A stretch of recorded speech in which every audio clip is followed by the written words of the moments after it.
बच्चों, आइए स्वागत है आपका कार्यपत्रक 44 में। और विज्ञान की इस कार्यपत्रक में हम चैप्टर को आगे बढ़ाते हैं जिसका नाम था तत्वों का आवर्त वर्गीकरण। अभी तक हमने न्यूलैंड और डोबराइनर के योगदान को पढ़ा था, लेकिन उनमें कुछ खामियां थी। उन खामियों को दूर करने के लिए हमारे पास में एक साइंटिस्ट हम इसको बोल सकते हैं, मेंडलीफ को, क्योंकि इन्होंने काफ़ी अच्छी तरीके से तत्वों का वर्गीकरण किया और उनका अध्ययन करने के बाद किया है, तो ये काफ़ी कुछ जानते थे।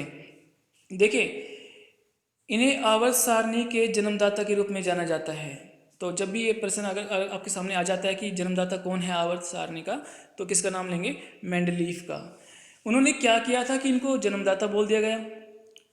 इन्होंने अव्यवस्थित से व्यवस्थित कर किया था, यानी कि जो तत्व डोबराइनर और न्यूलैंड के अष्टक सिद्धांत में इस तरह से लगे हुए थे कि वो उसके हिसाब से काम नहीं कर रहे थे। सिर्फ परमाणु द्रव्यमान के बढ़ते क्रम में लगाया था, लेकिन गुणधर्म आपस में नहीं मिल रहे थे। इस चीज़ को उन्होंने व्यवस्थित किया था। लेकिन सिर्फ यही करने वाले नहीं थी, और भी लोगों ने किया। यहाँ पर लिखा हुआ है, न्यूलैंड के अष्टक सिद्धांत के अस्वीकार होने के बाद भी कई वैज्ञानिकों ने ऐसे कई प्रतिरूपों की खोज जारी रखी जिससे तत्वों के गुणधर्मों का उनके परमाणु द्रव्यमान के साथ संबंध स्थापित हो सके। तो साफ साफ लिखा हुआ है, तत्वों के गुणधर्मों का परमाणु द्रव्यमान के साथ में संबंध स्थापित हो सके। पहले तो सिर्फ परमाणु द्रव्यमान मेन था, लेकिन उनके गुणधर्म भी तो मिलने चाहिए, तभी तो हम उनको व्यवस्थित मानेंगे। तत्वों के वर्गीकरण का मुख्य श्रेय रूसी रसायनज्ञ डिमिट्री इवानोविच मेंडलीफ को जाता है। तत्वों की आवर्त सारणी के प्रारंभिक विकास में उनका योगदान रहा। उन्होंने अपनी आवर्त सारणी में तत्वों को उनके, बच्चों ध्यान से पढ़ना यहाँ से, उन्होंने अपनी सारणी में तत्वों को उनके मूल गुणधर्म, परमाणु द्रव्यमान तथा रासायनिक गुणधर्मों में समानता के आधार पर व्यवस्थित किया। तीन चीज़ें थी, उन्होंने तीन चीज़ों को लेकर चले आगे। वो उनके गुणधर्म आपस में मिलने चाहिए, परमाणु द्रव्यमान भी उनको एक आरोही क्रम चाहिए, और रासायनिक गुणधर्म भी में भी समानता होनी चाहिए। तो ऐसे व्यक्ति के बारे में जब हम जानते हैं कि उन्होंने इतनी मेहनत की है, तो इसलिए उनको जन्मदाता बोला गया है। तो देखते हैं कि उनकी जो पर्सनल है, उनका जन्म कब और कहाँ पे हुआ, ये भी पढ़ लेते हैं। देखिए, मेंडलीफ का जन्म 8 फरवरी को 1834 में रूस के टोबोलस्क नामक स्थान पर हुआ। उनके द्वारा जो प्रस्तावित तत्वों की व्यवस्था को हम किस नाम से जानते हैं? मेंडलीफ की आवर्त सारणी के नाम से जानते हैं। और जो उन्होंने आवर्त सारणी बनाई वो रसायन में एकमेव सिद्धांत साबित हुई। एकमेव सिद्धांत साबित क्यों हुई भाई? क्योंकि उस सारणी के बनने के बाद में नए तत्वों की खोज के लिए प्रेरणा मिली। जो दूसरे लोग थे, जो नए वैज्ञानिक थे, उन सबको ये प्रेरणा मिली कि नए तत्व भी इस दुनिया में हो सकते हैं, उनको खोजा जाए, उनको भी व्यवस्थित किया जाए। और ऐसी प्रेरणा इनको कहाँ से मिल गई भाई? जो मेंडलीफ ने अपनी आवर्त सारणी की बनाई थी, जब हम उनके बारे में बताएंगे कि उन्होंने वहाँ पर ही अपना कुछ हिंट छोड़ा हुआ है, तो वो बातें करेंगे आगे चलकर, लेकिन प्रेरणा इन्होंने दी है। अब बात करते हैं कि इनकी जो आवर्त सारणी थी उसमें कौन कौन से पॉइंट्स थे, क्या इंपॉर्टेंट था। देखिए, मेंडलीफ ने अपना जो कार्य आरंभ किया वो 63 तत्वों के साथ आरंभ किया। उन्होंने तत्वों के परमाणु द्रव्यमान एवं उनके भौतिक एवं रासायनिक गुणधर्मों के बीच संबंधों का अध्ययन किया। साफ साफ लिखा हुआ है, सिर्फ परमाणु द्रव्यमान नहीं देखे उन्होंने भौतिक और रासायनिक गुणधर्मों के बीच भी अध्ययन किया था। उसके बाद में जो इंपॉर्टेंट बात आती है वो ये है कि रासायनिक गुणधर्मों के अंतर्गत मेंडलीफ ने तत्वों के ऑक्सीजन एवं हाइड्रोजन के साथ बनने वाले यौगिकों पर अपना ध्यान भी केंद्रित किया। देखिए, उन्होंने ये देखा कि जो तत्व अभी तक इजाद हो चुके हैं, जो जिनकी खोज हो चुकी है, वो ऑक्सीजन और हाइड्रोजन के साथ में किस तरह से यौगिक बनाते हैं। और हाइड्रोजन और ऑक्सीजन को ही क्यों चुना? उन्होंने ऑक्सीजन एवं हाइड्रोजन का इसलिए चुनाव किया क्योंकि ये अत्यंत सक्रिय हैं, एक पहला पॉइंट, तथा अधिकांश तत्वों के साथ यौगिक बनाते हैं। तो ज़्यादातर तत्वों के साथ में ये यौगिक बना लेते हैं। दूसरी बात होते हैं कि सक्रिय भी है, सक्रिय है तभी तो यौगिक बनाएंगे, इसलिए इन्होंने इन दोनों का चुनाव किया। फिर इसने क्या माना? इन्होंने ये बोल दिया कि तत्वों से बनने वाले हाइड्राइड एवं ऑक्साइड के सूत्र को तत्वों के वर्गीकरण के लिए मूलभूत गुणधर्म माना गया। ये एक बड़ा अच्छा मापदंड इन्होंने तैयार कर लिया कि किस तरह से वो यौगिक बनाते हैं। हाइड्रोजन के साथ हाइड्राइड बनाएंगे, ऑक्सीजन के साथ में ऑक्साइड बनाएंगे। तो जैसे वो ऑक्साइड और हाइड्राइड बनाएंगे, उन्हीं आधार पर उन्होंने वर्गीकरण स्टार्ट कर दिया। समान गुणधर्म वाले तत्वों को एक साथ रखने पर उन्होंने पाया कि अधिकतर तत्वों को आवर्त सारणी में स्थान मिल गया तथा वे अपने परमाणु द्रव्यमान के आरोही क्रम में व्यवस्थित हो गए हैं। तो यही तो चाहिए था भाई, आवर्त सारणी में जितने भी तत्व हैं उनको स्थान मिल जाए और जितने भी उनके जो परमाणु द्रव्यमान है वो एक बढ़ते क्रम में व्यवस्थित हो जाएं। तो एक काफ़ी अच्छी व्यवस्था उन्होंने कर दी थी। मेहनत काफ़ी की लेकिन अच्छा फल मिला उनको। आप भी कीजिए, मेहनत करेंगे तो फल तो मिलेगा ही। इसके बाद में यह भी देखा गया कि समान भौतिक एवं रासायनिक गुणधर्मों वाले विभिन्न तत्व एक निश्चित अंतराल के बाद फिर आ जाते हैं। तो यही तो चाहिए था हमें, जब दोबारा से कोई चीज़ आएगी तो हम उसको क्या बोलते हैं, आवर्ती बोलते हैं। और आवर्ती होगी तभी तो आवर्त सारणी बनेगी। तो उन्होंने क्या देखा कि समान भौतिक और रासायनिक गुणधर्म वाले विभिन्न तत्व एक निश्चित अंतराल के बाद फिर से आ जाते हैं। और इसीलिए वहाँ पर देखो बच्चों, यहाँ पर आवर्ती का मतलब ये नहीं है कि एक ही तत्व बार बार आ रहा है। इसका मतलब ये है कि एक तत्व के बाद जब उसके पीछे उसके बाद में कोई दूसरा तत्व आता है तो उनके भौतिक रासायनिक गुणधर्म आपस में काफ़ी समानताएं वाले होते हैं, उन काफ़ी समानता होती है। इसी को तो आवर्ती बोलते हैं।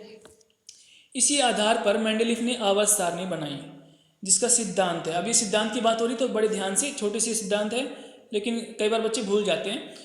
तत्वों के गुणधर्म उनके परमाणु द्रव्यमान का आवर्ती फलन होता है। देखिए, तत्वों के जो गुणधर्म होते हैं वो किसके ऊपर डिपेंड कर रहे हैं, उनके परमाणु द्रव्यमान के ऊपर डिपेंड कर रहे हैं। और क्योंकि ये बार बार में रिपीट होते हैं, एक निश्चित अंतराल के बाद फिर से आ जाते हैं, इसलिए इसको क्या बोला, आवर्ती फलन बोला।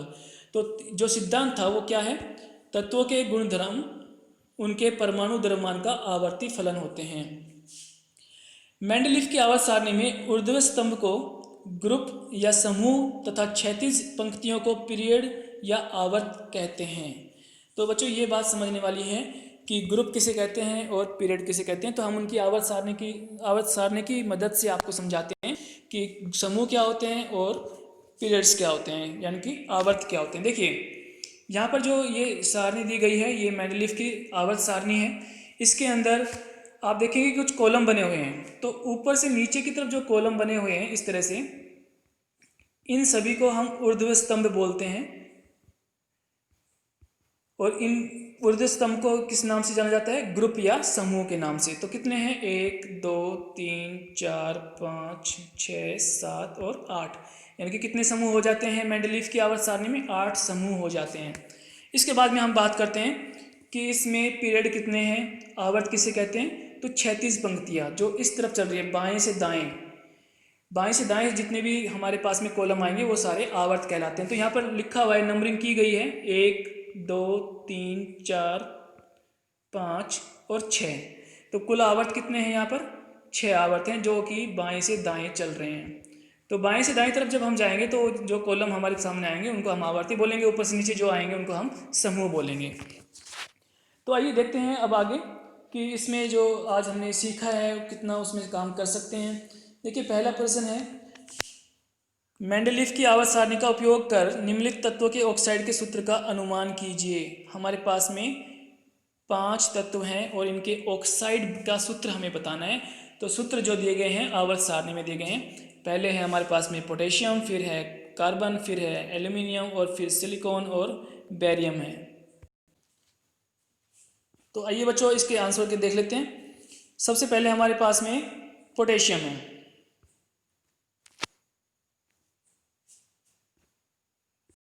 देखिए, पोटेशियम हमारे पास सबसे पहले है, तो इसमें हम इसका सूत्र देखते हैं। ऑक्सीजन के साथ में क्या सूत्र बनता है, पोटेशियम यहाँ है इस पे, और इसका जो सूत्र दिया गया है ऊपर R2O करके, R2O। इसका मतलब क्या है कि जहाँ पर R है उसकी जगह पे हमें क्या करना है, सिर्फ K बनाना है। तो सूत्र क्या हो जाएगा, K2O, ऑक्साइड का सूत्र ये हो जाएगा। इस तरह से मैं 1 2 छोड़ दूंगा, वो आपको करके बताने हैं, लेकिन मैं यहाँ कम से कम 5 में से 3 बता देता हूँ आपको। दूसरा देखिए कार्बन। कार्बन के बारे में जब आप देखेंगे, कार्बन कहाँ पर व्यवस्थित है, यहाँ पर इस जगह पर। तो इसमें ऊपर जाकर आप सूत्र देखिए क्या लिखा हुआ है, RO2। तो R की जगह पर क्या करना है, C लिखना है हमें, तो CO2। तो आज भी देखते होंगे ये जो सूत्र है बहुत ही सही है, CO2 कार्बन डाइऑक्साइड का सूत्र बन जाता है। और इसके बाद में जो नेक्स्ट मैं आपको बता रहा हूँ वो है बेरियम। तो बेरियम आपको मिलेगा यहाँ पर ये वाला Ba, और Ba में जो सूत्र बनता है ऑक्सीजन के साथ में वो क्या बनेगा, RO यहाँ लिखा हुआ है तो हम क्या बना देंगे, BaO, बेरियम ऑक्साइड, सिंपल सूत्र बन जाता है। बाकी जो दो बच गए हैं, सिलिकॉन और एक हमारे पास में बच गया है एल्यूमिनियम, उनके सूत्र आप स्वयं बनाएं। अगले प्रश्न पर चलते हैं। अगला प्रश्न हमारे पास में है, मेंडलीफ द्वारा निर्मित आवर्त सारणी के नियम का आधार क्या था। आवर्त सारणी के नियम का आधार क्या था। तो नियम तो का आधार सबको पता है। इसके नियम का जो आधार था वो ये है कि जो तत्व होते हैं उनके गुणधर्म, तत्वों के गुणधर्म उनके परमाणु द्रव्यमान का आवर्ती फलन होते हैं, ये उसका आधार था। अगले प्रश्न में भी कुछ ऐसा ही पूछा गया है। मेंडलीफ ने अपनी आवर्त सारणी तैयार करने के लिए कौन सा मापदंड अपनाया था। तो मापदंड तो आपको पता है, मैंने अभी आपको ऊपर बताया था। यहाँ पर साफ साफ लिखा हुआ है कि तत्वों से बनने वाले हाइड्राइड एवं ऑक्साइड के सूत्र को तत्वों के वर्गीकरण के लिए मूलभूत गुणधर्म माना गया था। तो यहाँ से आप इनका आंसर बता सकते हैं। इसके बाद में प्रश्न नंबर 4 है, मेंडलीफ ने तत्वों के ऑक्सीजन एवं हाइड्रोजन के साथ बनने वाले यौगिकों पर अपना ध्यान क्यों केंद्रित किया था। तो बच्चों, ऑक्सीजन और हाइड्रोजन के साथ बनने वाले यौगिकों पर अपना ध्यान केंद्रित क्यों किया था, क्योंकि उनको पता था कि जो ऑक्सीजन और हाइड्रोजन है ये अत्यंत सक्रिय हैं तथा अधिकांश तत्वों के साथ में यौगिक बनाते हैं। तो यहाँ से आपको लिख देना, उन्होंने ऑक्सीजन एवं हाइड्रोजन का इसलिए चुनाव किया क्योंकि ये बहुत सक्रिय थे और ज़्यादातर तत्वों के साथ में यौगिक बना लेते हैं। इसके बाद हमारे पास में एक ब्लैंक फिल करना है हमें। वाक्य पूरा कीजिए। मेंडलीफ की आवर्त सारणी में ऊर्ध्व स्तंभ को क्या बोलते हैं, समूह बोलते हैं। तो यहाँ पर समूह लिख दीजिए आप या ग्रुप लिख दीजिए। तथा क्षैतिज पंक्तियों को क्या बोलते हैं, आवर्त बोलते हैं। तो यहाँ पर जो आंसर हो जाएगा वो क्या हो जाएगा, आवर्त या पीरियड हो जाएगा। तो बच्चों ये वर्कशीट है, बहुत इंपॉर्टेंट है। यहाँ पर वर्कशीट थोड़ी बड़ी है क्योंकि अभी भी ये पूरा नहीं हुआ है मेंडलीफ के बारे में। अभी हमें मेंडलीफ की सीमाएं पढ़नी है। तो सीमाओं की बात आती है, इसका मतलब मेंडलीफ की में भी कुछ कमियां थी। तो ये जो इसकी आवर्त सारणी है इसका ध्यान से अध्ययन कर लीजिए, क्योंकि अगली बार इसी को ही हमें पढ़ाना है, उसमें क्या कमियां थी। तो आवर्त सारणी आपके माइंड में होनी चाहिए। थोड़ा सा इसको जरूर देखिए। धन्यवाद।